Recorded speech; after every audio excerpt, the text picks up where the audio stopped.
नमस्कार, मी राहुल कुलकर्णी. NDTVमध्ये तुमचं स्वागत आहे. आणि हा खूप अनोखा असा मैत्रीचा क्लब आहे ह्या सगळ्या सिनियर सिटिजनचा. आणि अलीकडेच घडलेली गोष्ट जी बघतोय की आपला एक प्रसिद्ध अभिनेता आमिर खाननी असं म्हटलं की आयुष्याच्या या टप्प्यावरती त्याला नव्या सहचारिणीची गरज आहे आणि त्याच्यानंतर त्याच्या तिसऱ्या लग्नाची चर्चा सुरू झाली आहे. बरेच लोक त्याला अत्यंत सकारात्मक पद्धतीनं बघतात, कारण आमिर असं म्हणाला की मी एकटं काही राहू शकत नाही. आता ह्या वयाच्या टप्प्यावरती कौटुंबिक, शारीरिक, मानसिक अशा अनेक पद्धतीच्या गरजा ह्या वयातल्या मंडळींना सुद्धा असू शकतात. भलेही आपल्याकडे वानप्रस्थ आश्रम वगैरे आपण म्हणतो, पण तसा हा क्लब जुनाच आहे. 2012ला ना तुमच्या क्लबची स्थाप. आणि हे आहेत माधव दामले. एक तर तुमचा सगळा परिचय महाराष्ट्राला करून द्या. ठीक आहे. हो. माझं नाव माधव दामले.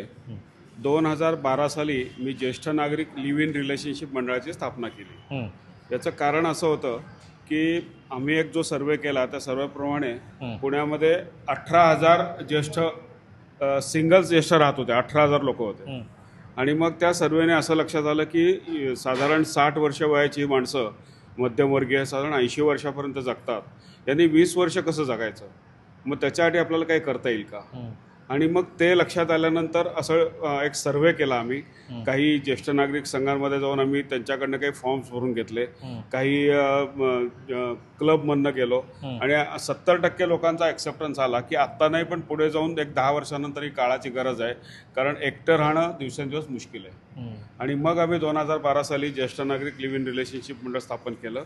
सुरुवातीला आम्हाला बऱ्यापैकी विरोधसुद्धा झाला, परंतु लोकही पण येत होती. आणि साधारण एक 1.5 वर्षानंतर पहिली आम्ही एक सहल काढली. त्या सहलीमध्ये 15 लोक आली ती. त्यात पहिलीच आमची एक जोडी जमली. त्या जोडीचं नाव होतं बाम आणि केतकर. आणि तिथनं आमच्या ह्या कार्याला खऱ्या अर्थाने सुरुवात झाली. करोनापर्यंत एक 10-1 जोड्या आमच्या जमल्या होत्या, पण करोना पूर्ण गेल्यानंतर मात्र आमचं स्पीड खूप वाढलं आणि आजपर्यंत तुम्ही बघायला गेलं तर 90 जोड्या जमलेल्या आहेत. आणि 5 जोड्या तुम्ही म्हणता आहात की 90 जणांचे ह्या वयातल्या टप्प्यावरचे तुम्ही पुनर्विवाह जुळून आणले, बरोबर? 90 बरोबर आहे. बरोबर. तर त्यांची साधारण वय काय होती? म्हणजे सगळ्यात कमी वयाचे तरुण कोण होते? सगळ्यात तरुण जे होते ते 55 पासून होते. 55 ते 80 पर्यंत, 80 वर्षाच्या माणसाची आम्ही जोडी जमवलेली आहे. त्यामुळे तरुण जे होते 55 वर्ष आणि जे सगळ्यात ज्येष्ठ होते ते 80 वर्ष. याच्यामध्ये जेव्हा जेव्हा मी अभ्यास करत गेलो तेव्हा मी तरुणांची सुद्धा काही व्याख्या बनवली. जसं मी म्हणतो की 50 ते 60 याला मी बालज्येष्ठ म्हणतो. त्या काळामध्ये आपण काही बायका तर बघितलं तर आजी झालेल्या असतात, पण त्यांना आजी म्हणून घ्यायची लाज वाटते. मग ते म्हणतात मावशी म्हणा, आत्या म्हणा, काका म्हणा, पण आजी म्हणू नका. तर ही प्रोसेस असते ज्येष्ठत्व जाण्यासाठी.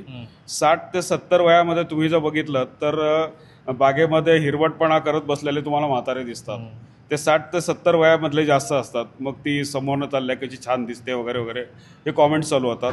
बायका पण तशा असतात. बायका काही वेगळ्या असतात असं नाही, फक्त ते लपून मानसिक आणि शारीरिक दोन्ही पातळीवरची गरज आहे जी समाजाने अजून तसा फार साकल्याने त्याचा विचार केलेला नाहीये. खरं म्हणजे अगदी बरोबर, तो विचार केलेला नाही.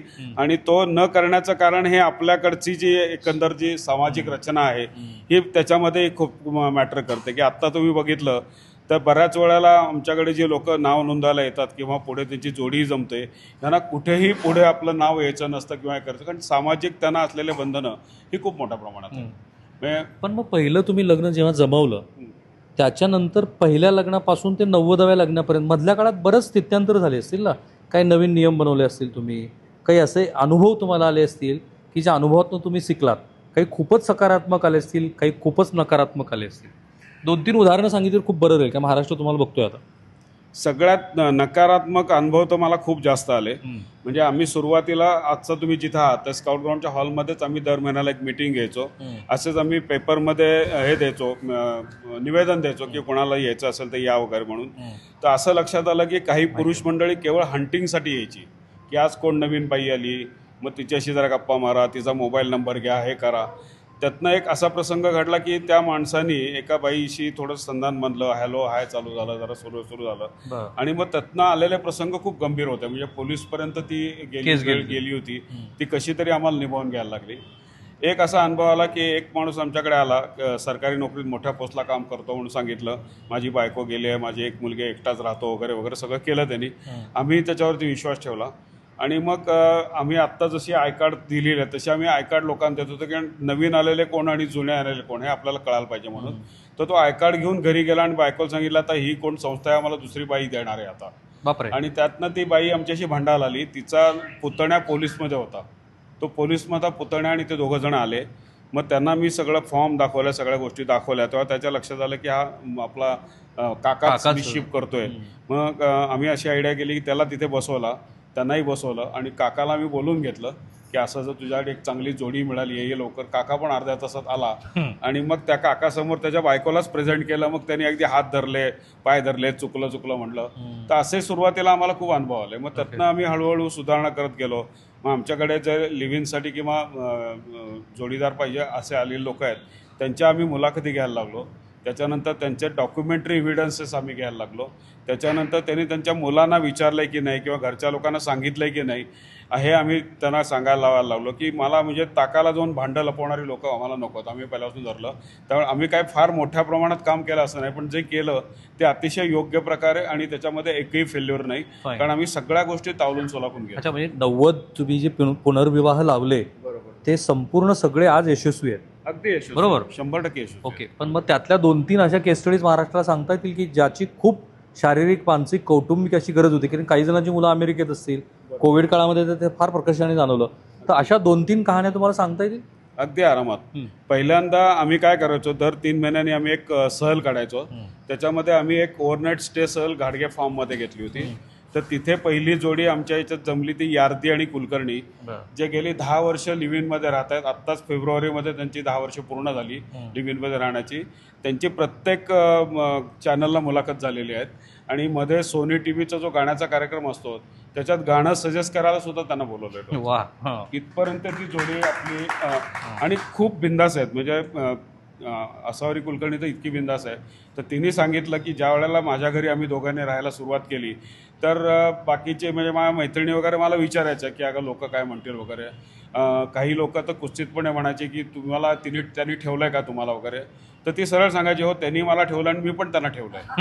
तर इतका बोल्डनेस जर तुमच्याकडे असेल तर तुम्हाला अनसक्सेस होण्याचं कारणच नाहीये. पण तुम्ही लपून काही केलं तर ते ओपन होतंच. म्हणजे तुम्हाला एक अनुभव माझा सांगतो की एक माझ्याकडे वकिलांनी नाव नोंदवलं होतं. आणि वकील म्हणजे तुम्हाला माहिती आहे की आपण म्हणजे कायद्याचे अभ्यासक आणि गाडे म्हणजे तज्ञच. तर ते असं होतं की त्याला एक मुलगा मुलगी होती. ते आपल्या इथले नव्हते, नांदेडचे होते. तर त्यांनी मला सांगितलं की माझी मुलं माझ्या हातात आहेत, ती माझ्या शब्दाबाहेर जाऊ शकणार नाहीत. मी करीन ती पूर्व दिशा आहे, मी त्यांना मोठं केलं आहे, मी अमुक केलं आहे तमुक केलं आहे. मी त्यांना म्हटलं काही असलं ना, म्हटलं अगदी पंतप्रधानाचा मुलगा असला तरी तो पंतप्रधानाच्या दृष्टीने मुलगा आणि बाप आहे. बरोबर. तर इतरांना पंतप्रधान असतील, मुलाला नाही. तर हे तुम्ही लक्षात घ्या. पण त्याने ऐकलं नाही.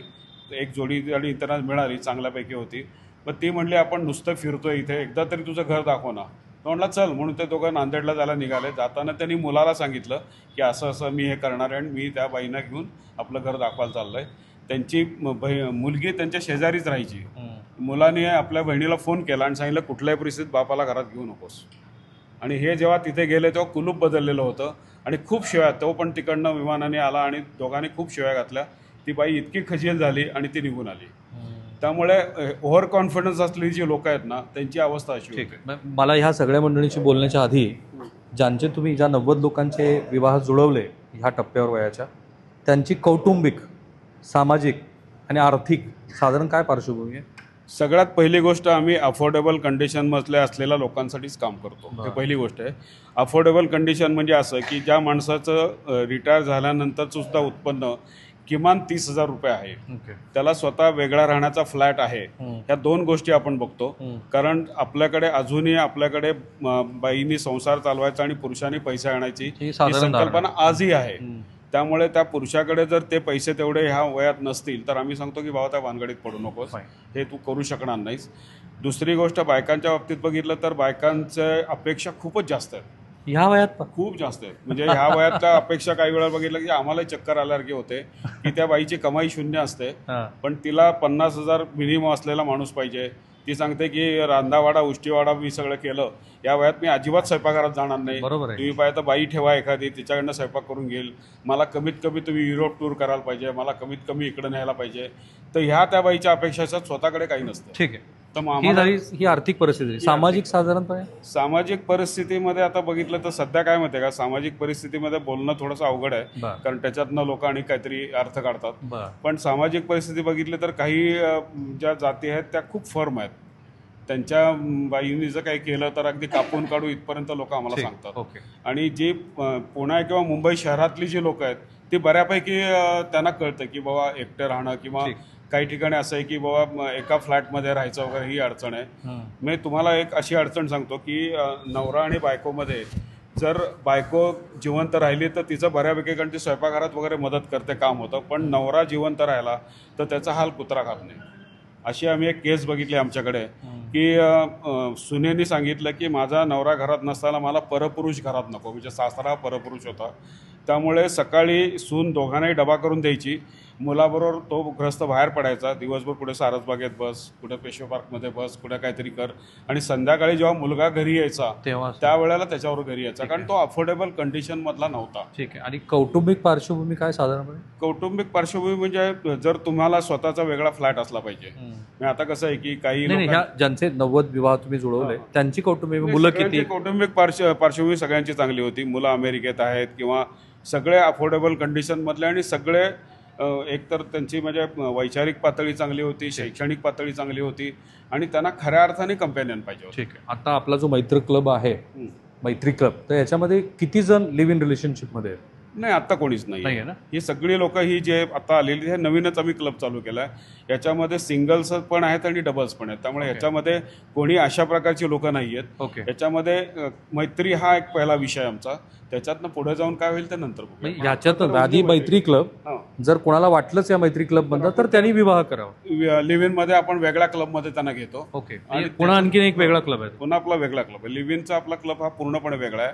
हा केवळ मैत्री क्लब आहे. आणि आम्ही लोकांना इथे 100% सांगतो की इथं तुम्ही ह्या उद्देशाने जर आला असाल तर उद्देश इथे तुमचा चालणार नाही, त्या आम्हाला त्याची आधी कल्पना आहे. ठीक आहे. आणि लिव्ह इन मध्ये किती महिने त्यांना राहायला सांगतो? असं काय नाही, डिपेंड्स, त्या दोघांवरती डिपेंड करतं, कारण त्याच्यासाठी आम्ही त्यांच्या दोघांचा ॲग्रीमेंट करून घेतो. ओके. की तुम्ही अगदी कायदेशीर अगदी कायदेशीर ॲग्रीमेंट, म्हणजे त्याला आपण नोटराईज वगैरे म्हणतो, त्या पद्धतीचं ॲग्रीमेंट करून घेतो. ठीक आहे. It's just like a partnership deed. ठीक आहे. त्या पद्धती करतो. ठीक आहे. थँक्यू. सो दामलेनी हे जे मला सगळं पार्श्वभूमी सांगितली ती एकदा महाराष्ट्रासमोर नीट जाणं अपेक्षित होतं, म्हणून एरवी मी एवढा वेळ नसता दिला, कारण माझ्यावर खूप लोक आक्षेप घेतात तुम्ही बोलू देत नाही लोकांना. पण आज मी त्यांना सविस्तर बोलू देत. हा मैत्र क्लब आहे, ह्याच्यामध्ये पुढं कोणाला वाटलं की आपण नवीन पर्याय काही शोधावेत तर तसं पर्याय ते शोधू शकतात. पण साधारणपणे या मैत्री क्लबच्या जी सदस्यांची, आता तुम्हाला ह्या वयाच्या टप्प्यावरती नवीन मैत्री शोधावी अशी का वाटली? सिंगल राहणं आहे ना, ते एक दिवसभर मनुष्य कार्यरत असेल तर त्याला काही वाटत नाही. पण सगळं कामं करून रात्री जेव्हा घरी आपण येतो तेव्हा आपण औषध घेतलं का, जेवलात का, असं विचारणार आपल्याला कोण नाही आहे. त्यामुळे कोणतरी असावं आपली काळजी करणारं. किंवा रात्री आपण झोपेत जर काही झालं तर फायर ब्रिगेडला बोलून तोडूनच आपल्याला बाहेर काढायला लागणार आहे. असं होऊ नये म्हणून कोणतरी सोबतीला असावं, हा उद्देश आहे त्यात. बरं. बाकी काय उद्देश नाही. बरं. मी जरा सगळ्यांना एक विनंती करेन, शक्यतो ज्यांना आपलं नाव सांगायचं त्यांनी आपलं नाव सांगावं. कौटुंबिक पार्श्वभूमी, तुम्ही व्यवसायात नोकरीत काय ह्यापूर्वी केलंय आणि आता तुम्हाला नवीन मैत्री ह्या मानसिक गरज म्हणून का वाटते, किंवा इतर कुठल्या गरज असेल असं कुणाला सांगायचं तर सांगा. सर, तुमचं नाव आणि परिचय घ्या. मला बोलायचं नाही. हां, कुणाला बोलायचं आहे? हां, बोला. नाव सांग. हां, सांगा ना, मी सगळंच कळलं पाहिजे ना. मी दत्तात्रय मारुतीमुळे, मी बँक ऑफ महाराष्ट्रात 30-35 वर्ष नोकरी केली जे आणि आत्ता माझं 82 वय आहे. मी साधारण 15-16 वर्ष मी प्रवासी मित्रमंडळ ज्येष्ठांच्यासाठी काम केलं आणि मी ह्या संस्थेला मी आता नुकतंच जॉईन झालेलो आहे. त्याचा खरा उद्देश असा आहे की आता मी पर्यटनाचं काम थोडं कमी केल्यामुळं मला माझ्या वयाचे मित्र मैत्रिणी मला भेटाव्यात की जेणेकरून मला माझा वेळ चांगला जाईल किंवा काही गोष्टी माझ्या शेअर करता येतील, हा खरा उद्देश आहे. आणि त्या दृष्टीने मी याला जॉईन झालेलो आहे. आणि असे मित्रमैत्रिणी मिळावेत, हा माझा खरं. पण ह्या वयाच्या टप्प्यावर अशा कुठल्या गोष्टी तुम्हाला वाटतात की जी शेअर होणं खूप गरजेचं असतं? त्यांनी एक वेगळी गरज सांगितली मला. नाही, आता ह्या वयात माझं स्वतःचं मत असं आहे की आपल्या खूप गोष्टी अशा असतात की ज्या आपल्याला मनातून पहिल्यापासून वाटतात की कराव्यात, त्याला वेळ नसतो नोकरीमुळं म्हणा, काही परिस्थितीमुळं, तर त्या गोष्टी कराव्यात. मग ती छंद असेल, इतर काही कामं असतील, सामाजिक कामं असेल, खूप गोष्टी करता येण्यासारख्या आहेत. आणि आपण समाजाचं कुठेतरी देणं लागतो तर त्या दृष्टीने हा वेळ आपल्याला पुढचा घालावा. म्हणजे पुढचं आयुष्य जे आहे आपलं हे आपण समाजासाठी द्यावं, हे काहीतरी सकारात्मक काम करावं, कन्स्ट्रक्टिव्ह काम व्हावं आपल्या हातानं, अशा दृष्टीने आपण त्याचा विचार. ठीक आहे सर, तुमचं नाव आणि तुम्ही आधी काय केलं हे सांगितलं बरं आहे. नमस्कार, मी विजय काजळे. मी टाटा मोटरमध्ये एजीएम म्हणून रिटायर झालो 20 वर्षापूर्वी. बर, मला वाटतं दामले टाटालाच होते. हां हो, ते टाटाला होते बरोबर. तर दामलेने जेव्हा सुरुवातीला चालू केलं तेव्हा मी जॉईन झालो होतो, पण नंतर एक 6 महिन्यानंतर सोडून दिलं ते. तर आता मी एकटाच आहे. माझी मिसेस 10-11 वर्ष झालं गेली आहे. माझा बंगल्यात माझा वेगळा फ्लॅट आहे, तिथं मी राहतो.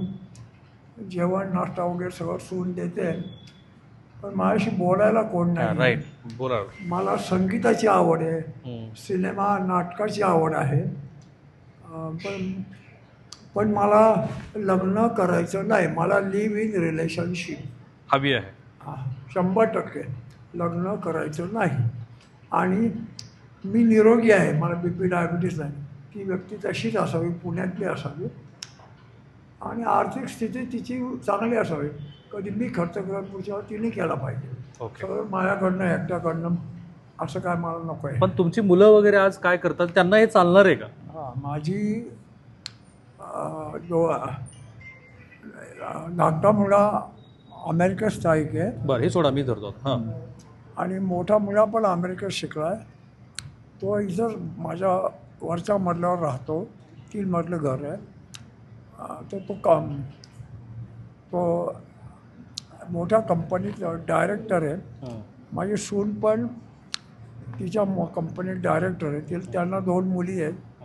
ती मोठी मुलगी ती BE कम्प्युटर शेवटपर्यंत 100पैकी 100 तिला हैदराबादला जॉब आहे.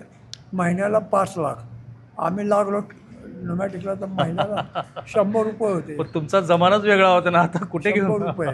हां, आणि धाकटा मुलगा अमेरिकेत, तो व्हिडिओ कॉल चालू असतो. तो आता येणार. तो तिथला नागरिकत्व मिळालेलं, त्याला एक मुलगा आहे. मुलगी नाही मला. बरं, ठीक आहे. मी तुमच्या लिव्ह इन रिलेशनशिपबद्दल मुलांना काही आक्षेप असायचं कारण नाही आहे भविष्यात? नाही ना? नाही आहे. ओके, पण लग्नाला आक्षेप असणार आहे. मुळात मलाच करायचं नाही लग्न. ठीक आहे.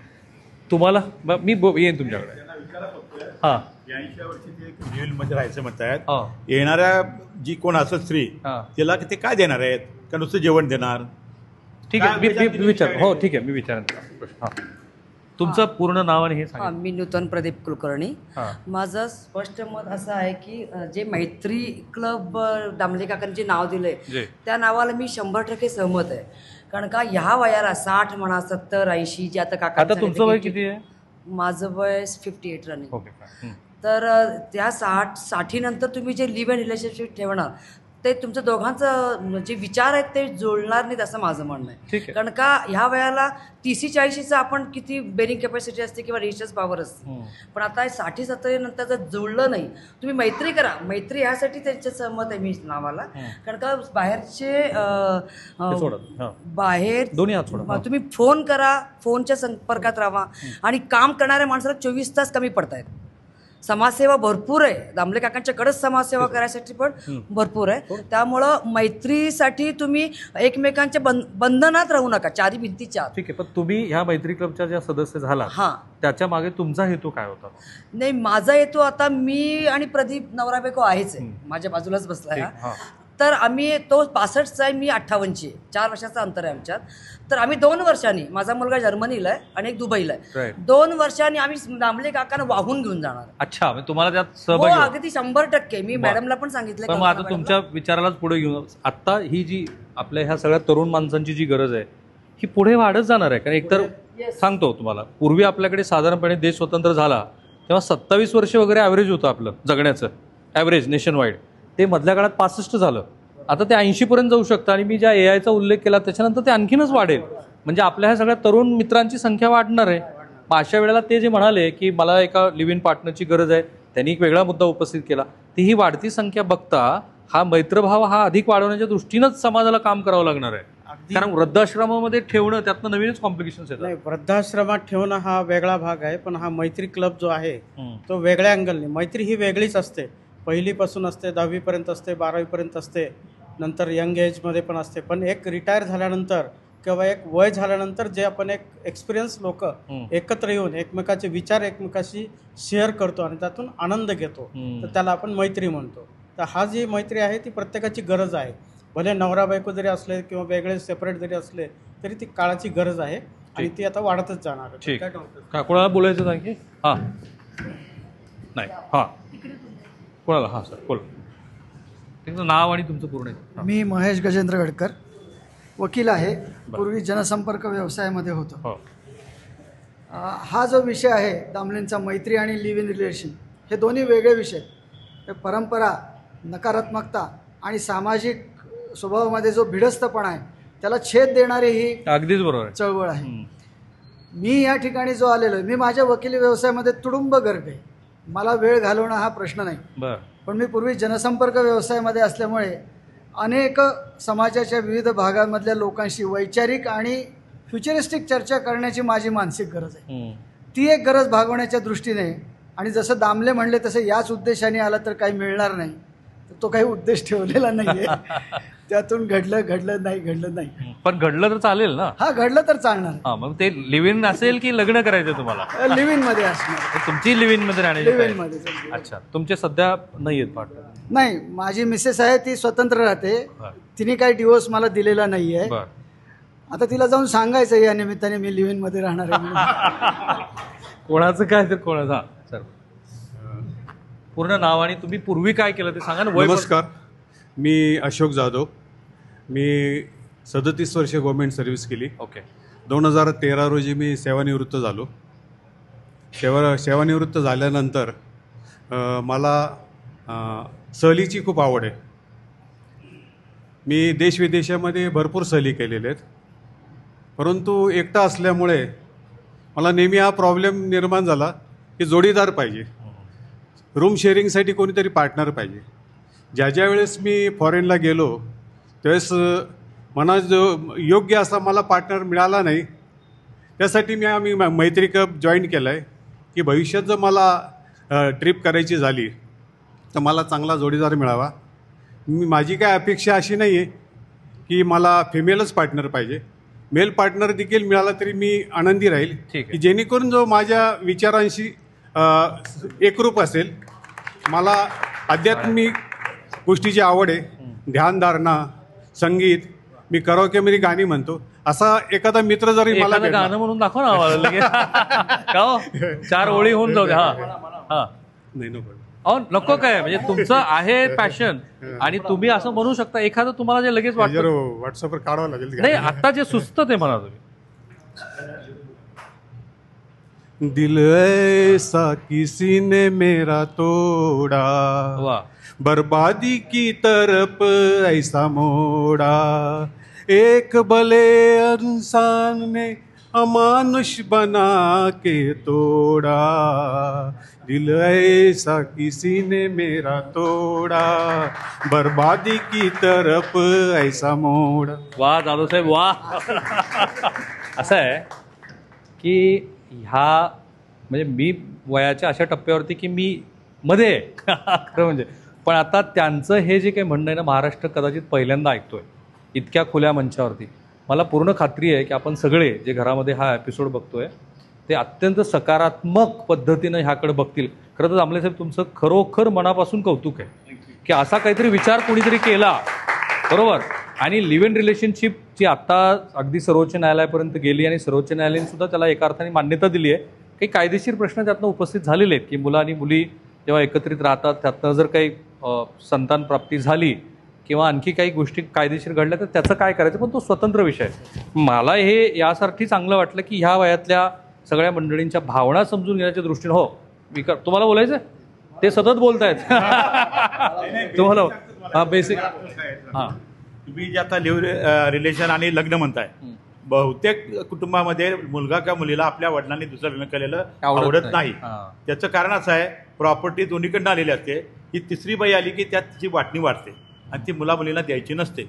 ते काय आमची प्रॉपर्टी त्यांना का द्यायची नंतर आलेल्या बाईला, का माझ्या आईची प्रॉपर्टी का द्यायची? तुमचा काय विचार आहे सांगा. नाही, माझं म्हणणं आहे की बायकांनी जर येणार असेल तर त्यांनी डिमांड सांगावं की माझ्या नावावर एवढे पैसे ठेवा, तर मी यायला तयार. आणि ते पाहिजे तसं, बरं. कारण त्यांनी तर काय यावं फुकट. बाबा आता तुम्हाला कोणी बघून तशी इच्छा हो व्यक्त चालेल केली? चालेल चालेल. हो, ते लिव्ह इन आकडा पण के सांगावा, आमचं ते पण म्हणणं आहे. लिव्ह इन के लग्न नाही लग्न नाही, लग्न केलं की प्रॉपर्टीचे हिस्से सगळेच भांगडी चालवतात. काय नाही. बा, किती बारकाईने विचार. सर तुमचं पुन्हा एकदा नाव सांगा पूर्ण. माझं उल्हास देशपांडे, कोल्हापूर. ओके. आणि तुम्ही काय केलं आता वयाच्या? माझा कारखाना आहे स्वतःचा. ओके, मॅन्युफॅक्चरिंग आहे. होय. हा सर तुम्हाला बोलायचं आता शेवटच्या 1 किंवा 2 प्रतिक्रिया घेईल. हा मी माधव वाघ. मी आत्ता माझ्या पत्नीचं नुकतंच निधन झालेलं आहे. प्लीज मी सध्या एकटा आहे तिथे. तर मी आत्ता हे देशपांडे साहेब आणि जाधव साहेबांचे त्यांनी जे कॉमेंट्स दिले ते फार अगदी मार्मिक दिलेले आहेत त्यांनी. आणि जाधवांनी सांगितलं की शेअरिंग केअरिंगसाठी मला बाईच पाहिजे असं नाही, तो मेल पुरुष असेल तरी चालेल. कारण ते फार महत्त्वाचं डिसिजन. कारण एखादी बाई असेल किंवा एखादी स्त्री असेल तिच्या अपेक्षा ह्या खूप असतात. किंवा ते आत्ता कुणीतरी बोललं कॉमेंट्स दिले होते की काय उष्टी धुणी काढा वगैरे मी करणार नाही वगैरे. हा फार महत्त्वाचा म्हणजे कारण आयुष्यभर तिने तेच केलेलं आहे ना. म्हणण्याचा प्रश्न तोच आहे की समाज आपण सुधरत चाललोय, आधुनिक होत चाललंय, पण त्याप्रमाणे आपली वृत्ती किंवा आपला स्वभाव त्या समाजाच्या डेव्हलपमेंटला ॲग्री होत नाहीये. म्हणजे एकीकडे आम्ही मैत्री क्लब करतो म्हणून, पण मैत्री क्लबमध्ये जुनेच विचार घेऊन परत यायचं, प्रगट व्हायचं. मग ह्या मैत्री क्लबला काय अर्थ आहे? मग तुमच्या वानप्रस्थान आहेच की मग पूर्वीचं, किंवा तुम्ही काशीला जायचं. काशीला अपेक्षा काय मैत्री क्लब? मैत्रीपेक्षा अपेक्षा अशी आहे की जसं आपण डेव्हलप होतोय तसे विचार डेव्हलप होत नाही. तुमच्या वैयक्तिक अपेक्षा काय आहेत? तुम्हाला लग्न करायचं? माझ्या शेअरिंग केअरिंग, जसं आता देशपांडे साहेबांनी उल्लेख केला होता की लिव्ह इन रिलेशन असेल किंवा पुनर्विवाह असेल की त्या प्रॉपर्टीचा वाद येतो, तर लिव्ह इन रिलेशनमध्ये चालेल, मैत्री केलं चालेल. आणि मला स्त्रीच पाहिजे असं काय नाही, मला शेअरिंग केअरिंग करणारा एखादा पुरुष यंग मुलगा असेल तरी चालू शकतो, त्याला काही नाही. ठीक आहे. हा तुम्हाला बोलायचं मॅडम. हा तर दोन्ही घेऊन बोला तुम्ही सगळ्यांच्या प्रतिनिधी आहात. माझं नाव आहे लता निमकर. हा म्हणजे दामले सर तुम्ही ओळखता मला, आणि खणखणीत आवाज ह्या नावाने ओळखता. हो बोला. हे सोडा आता तुम्ही आहात, मी घेतलं जबाबदारी. नाही सर असं नाही सोडा. मला थोडासा आलेला अनुभव वेगळा आहे की समाजामध्ये सिनियर सिटीजन स्त्री आणि पुरुष दोघंही आहेत. पण मला पुरुषाबद्दल जो अनुभव आलेला आहे, स्त्री एकटी पडली की ती कसंही सांभाळून घेते, घरकाम म्हणा किंवा काही म्हणा, देवळात भजन कीर्तन वगैरे. पण पुरुष तसं नाही करू शकत. कारण काय की मी एक बघितलं, लवकर आपली बायको गेली म्हटल्यानंतर आता इतकं हतबल झालेले पुरुष मी बघितलेले आहेत की सगळं काही असतं, घर असतं, पैसा असतो, बघणारी माणसं असतात, पण बायको गेली हे इतकं दुःख असतं त्यांना वगैरे. हे झालं वेगळं. त्यामुळे मी प्रत्येक ज्याने एकटे जे पुरुष आहेत त्यांना मी सांगते, ठीक आहे तुम्ही माझ्याशी गप्पा मारा. म्हणजे ज्यांच्याशी माझी ओळख होते त्यांना मी सांगते की तुम्ही माझ्याशी गप्पा मारा म्हणून. मग मी काय तुम्हाला ओळखत, म्हणजे समजा आता अमुक एक पर्सन म्हणून मी ओळखते, पण मी का त्यांना सांगायला नाही जाणार कोणाला की बाबा मला सुनेनी सकाळी चहा नाही दिला किंवा मला दुपारी जेवणामध्ये भातावर तूप नाही वाढलं, हे कोणाला तरी सांगावं असं वाटतं. त्यामुळे मी त्यांना सांगते की जे काही तुमच्या मनातलं आहे ते तुम्ही पुरुषांची मानसिक गरज ही ह्या पातळीवरती पण असते की तूप नाही वाढलं, सुनेनं चहा नाही दिला मला, तरी सुद्धा असते ह्या पातळीवरची. आणि दुसरी गोष्ट, एरवी बायका बोलतात तसं, हो काही पुरुष असेही असतात की ते मुलांचं घरातलं सर्व खर्च करत असतात आणि मुलांना असं वाटत असतं की ते त्यांची ड्युटीच आहे की ते मरिस्तोपर्यंत सगळं त्यांनी खर्च करावा. किती महत्वाचा मुद्दा तुम्ही मांडलाय ना. दुसरी गोष्ट, हा याच्यावर विचार करा महाराष्ट्राने, खूप साकल्याने विचार करायला हवा. अजून एक गोष्ट मी सांगते की बाबा समजा लिव्हिंग रिलेशन किंवा लग्न केलं, प्रॉपर्टीवरती अधिकार सांगतात म्हणून मुलं मुली विरोध करतात. पण मला एक गोष्ट त्या लोकांना विचारायचं आहे, वडील तुमचेच आहेत, प्रॉपर्टी तुम्हाला पाहिजे, पण त्यांच्या मनाप्रमाणे तुम्ही त्यांची सेवा का नाही करत? बरोबर. मग जोरात टाळ्या आल्या. तुम्ही त्यांच्या मनाप्रमाणे सेवा का नाही करत? आता तुमची वैयक्तिक अपेक्षा ह्या मैत्री क्लब मध्ये तुम्ही सहभागी झाला ती काय आहे? माझी वैयक्तिक अपेक्षा अशी आहे, 4 मित्र गोळा करावे, मैत्रीण गोळा करावे आणि विचाराचे आदान प्रदान करावे. एवढीच. तुम्हाला लिव्ह इन रिलेशनशिप वगैरे नाही? माझा एक बेस्ट फ्रेंड आहे, त्याला बोलवलं होतं, तो आला नाही. बघा उशिरा आलात तुम्ही. बर, हे केव्हापासून तुमचे मित्र आहेत? 12 वर्षापासून. ओके. आणि तुम्ही काय केलं आता, म्हणजे काही शासकीय नोकरी? नाही, मी काही केलेलं नाहीये. माझा फुल टाइम नर्सिंग कोर्स झालेला आहे. Right. मी मुंबईला हॉस्पिटलमध्ये राजावाडीला होते कामाला. बरं. गेले 30 वर्ष मी पुण्यात स्थायिक आहे. Okay. मला एक मुलगा आहे, तो अमेरिकेत असतो. Right. म्हणजे दुसरी गोष्ट, मी हे सगळं करत असताना काही वेळेला आफ्टर कोरोना नंतर ग्रुप तयार झाले. त्या ग्रुपमध्ये मला स्त्री म्हणून खूप वाईट अनुभव आले. म्हणजे हेही तुम्हाला मी सांगते. आणि ते सुद्धा स्पेशली सिनियर सिटीजन कडनं मला अनुभव आले की आपण एखादी विषय खुलेआम बोलू शकतो. तसं मीही बोलले तर समोरच्या व्यक्तीला ते अतिशय कडवट वाटलं आणि वेगळ्या पद्धतीने तो रिॲक्ट झालेला आहे. म्हणजे त्यामुळे ते मला खूप वाईट अनुभव. आपल्या बी कोणाला बोलायचं? तुम्हाला बोलायचं एकच, फक्त मी एकच म्हणतो. मला तांबले साहेब एक सांगा, ह्या टप्प्यावरती शारीरिक गरज साधारण काय असते? खरं सांगायचं तर प्रत्येकाला शारीरिक गरज असतेच. आहे प्रत्येकाला. म्हणजे किती त्या लोकांनी नाही म्हटलं, पुरुषांना बायकांपेक्षा जास्त आहे असं माझा एक अनुभव आहे त्यातनं. दुसरी गोष्ट, पुरुषांचा असा अनुभव आहे की आपल्याला पोटाला किंवा आपल्या खिशाला काहीही तोशीस न लागता असं कोणी मिळालं तर हवं, हे त्यांचं एक जास्त स्वभावात मला एक दिसलं त्यांच्या. आणि हा आम्हाला काउन्सिलिंगच्या माध्यमातून हा त्यांच्या मनातला जो एक विचार आहे हा आम्हाला ते कमी करून घ्यायला लागतो. दुसरी गोष्ट असं बघितलं की त्यांना असं वाटतं की स्त्रीने स्त्रीचा खर्च करावा, मी माझा खर्च करीन, मात्र तू माझ्याबरोबर एकत्र मी म्हणेन तसं वागलं पाहिजे. तर हा पुरुष डॉमिनन्स जो आहे तो अजूनही काय आहे, खूप जास्त आहे. त्यामुळे स्त्रियांना पण पुढे येतानाही भीती वाटत असते. तुम्हाला जे अनुभव शेअर करायचे वाटतात या सगळ्या, तुम्ही त्यांच्यावरच काम करता मिळून, असे 2-3 केस तुम्हाला ज्या खूप युनिक वाटल्या आणि त्यांचं सहजीवन हे पूर्वीपेक्षाही कदाचित अधिक चांगलं झालं असेल? ॲक्च्युली काय होतं ना, माझ्या सक्सेस स्टोरीबद्दल हवं आहे का? सक्सेस स्टोरीबद्दल. ओके. जेव्हा 5 वर्षापूर्वी सरांबरोबर काम करायला सुरुवात केली तेव्हा असं वाटलं की ज्येष्ठांना जोडीदाराची गरज काय आहे. म्हणजे पहिलं या एजमध्ये मला प्रश्न हा पडला की सर काय करतायत आणि काय गरज आहे या गोष्टीची. पण जसजसं मी ऐकायला लागले त्यांच्या समस्या आणि आसावरी मॅडमचा एक इंटरव्ह्यू पाहिला, त्याच्यामध्ये त्या म्हटल्या की मला चक्कर आली रात्री घरात आणि मी बेशुद्ध पडले, तर माझ्या घरी फोन करून सांगायला सुद्धा मला कुणी नाही आहे. सो हा एक खूप मोठा प्रॉब्लेम जो त्यांनी समोर बसून आम्ही डिस्कस केला आणि माझ्या लक्षात आलं की जेव्हा ही लोक एकटी राहत आहेत त्यावेळेला सेफ्टी, आरोग्य, बाकीच्या सगळ्या गोष्टी, अगदी छोटी छोटी कामं, तर त्यांना मदत करायलाच कुणी नाही आहे.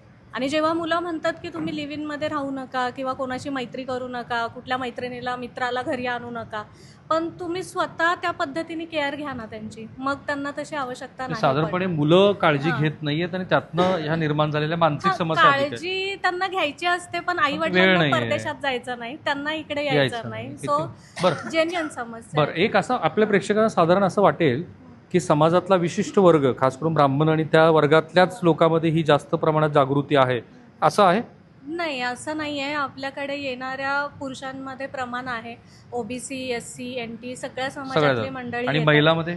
महिलांमध्ये नाही, उच्च आंतरजातीय मधल्याच महिला जास्त करून. आणि जे 90 विवाह झालेले आहेत त्याच्यामध्ये उच्चवर्णीय किती आहेत आणि मधला ओबीसी आणि बाकीचा वर्ग किती आहे? कमी असेल, 60% तरी आपले उच्च वयाच्यामध्ये आहेत.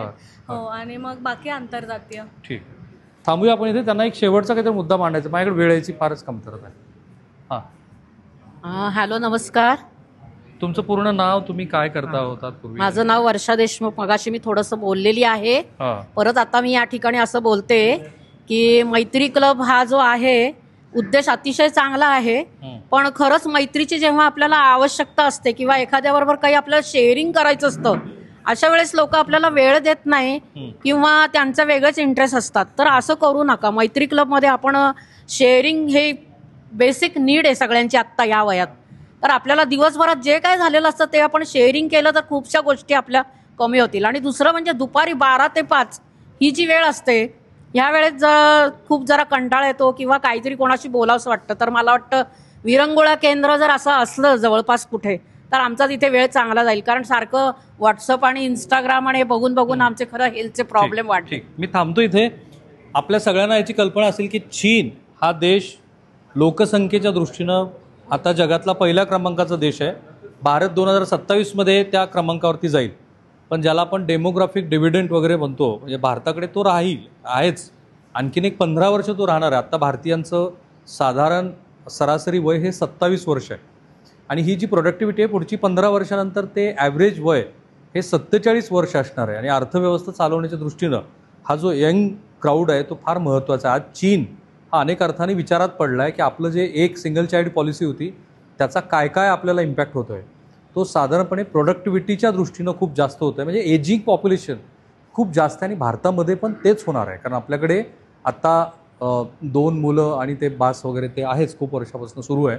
युरोपियन राष्ट्र ऑलरेडी ह्या समस्येला खूप मोठ्या प्रमाणामध्ये सामोरे जात आहेत. आज जर्मनीमध्ये इतके मनुष्यबळ गरजेचं आहे जर्मनीला की ते भारतातनं, पुण्यातनं, औंधमधनं वगैरे मुलांना म्हणतात की आमच्याकडे तुम्ही या. इस्रायल काउन्सिलेट तर सातत्यानं प्रयत्न करते, अर्थात तिथली परिस्थिती थोडीशी वेगळी आहे. हे मी यासाठी सांगितलं की ह्या वयोवृद्ध म्हणजे ज्येष्ठ तरुणांची संख्या आपल्याकडे वाढत जाणार आणि मला असं वाटतं की ही चर्चा त्या दृष्टीनं भविष्यवेधी आहे. ही एवढ्या छोट्याशा हॉलमधनं आणि त्यांच्या गेल्या 13 वर्षाच्या प्रयत्नातनं घडलेला हा संवाद आहे. मला पूर्ण खात्री आहे की मी जे सांगितलं त्या आर्थिक अंगाने सुद्धा तुम्ही समजून घ्याल आणि महत्त्वाचं म्हणजे ह्या गोष्टीला अत्यंत सकारात्मक घ्याल. कारण वृद्धाश्रम हा काही पर्याय नाही. कारण मी अनेक वृद्धाश्रम बघितलेत. काही अपवादात्मक वृद्धाश्रम पाहता तिथं काही फार चांगलं घडतं असं माझं मत नाही. कॅमेरामन निकेतन मानेसह मी राहुल कुलकर्णी, NDTV मराठी, पुणे. धन्यवाद.